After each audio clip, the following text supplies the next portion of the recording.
Toute la science n'est pas dans le Coran parce que Allah a dispersé son savoir dans le monde. Chose étonnante, s'il y avait toute la connaissance dans le Coran, on retrouverait le remède de toutes sortes de maladies. Penses-tu qu'Allah a mis les médicaments de palu dans le Coran, les médicaments de maux de tête ou de fièvre? Est-ce qu'il y a le remède de toutes choses dans le Coran? Ce que les gens ne savent pas. Le Coran est un livre spirituel guide pour les gens et non un livre détenant toute connaissance. C'est vrai que le Coran fait des miracles si l'on ajoute une foi sincère. Mais dis-toi que, malgré tout cela, Allah Azawajal a octroyé sa science en toutes choses, même des choses que tu trouves insignifiantes. C'est pour ça Allah Azawajal nous interpelle dans ce verset coranique, Surat 3, verset 190. En vérité, dans la création des cieux et de la terre, et dans l'alternance de la nuit et du jour, il y a certes des signes pour les doués d'intelligence. Cela nous enseigne que à travers les remarques de la nature, des mouvements du monde, l'homme peut détenir une science extraordinaire. Cela prouve une fois de plus qu'Allah Azawajal n'a pas mis tout dans le Coran.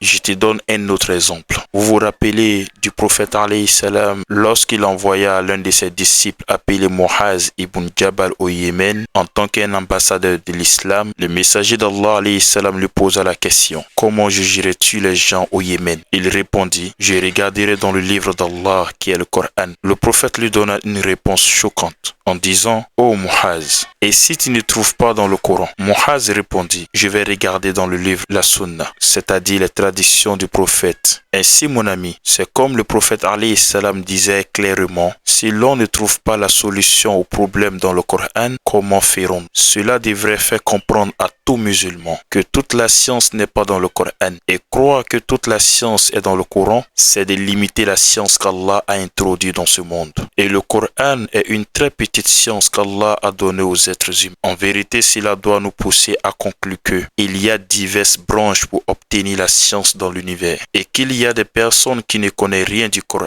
mais connaissent Dieu. Il y a des personnes qui ne sont pas croyants mais voient la grandeur d'Allah Azawajal à travers les sciences modernes. En vérité mon ami, ne te focalise pas uniquement sur la science religieuse, mais cherche à connaître toute science qui peut profiter à toi et aux autres. Ne donne pas uniquement ton oreille aux imams, mais donne aux vieillards aussi sages. Ne lis pas uniquement les livres, mais observe la nature. La science n'est pas limitée à la mosquée, mais dans une méditation profonde de tout ce qui détourne, qui bouge, qui est dans la nature, dans les cieux comme si ainsi on sera la prochaine.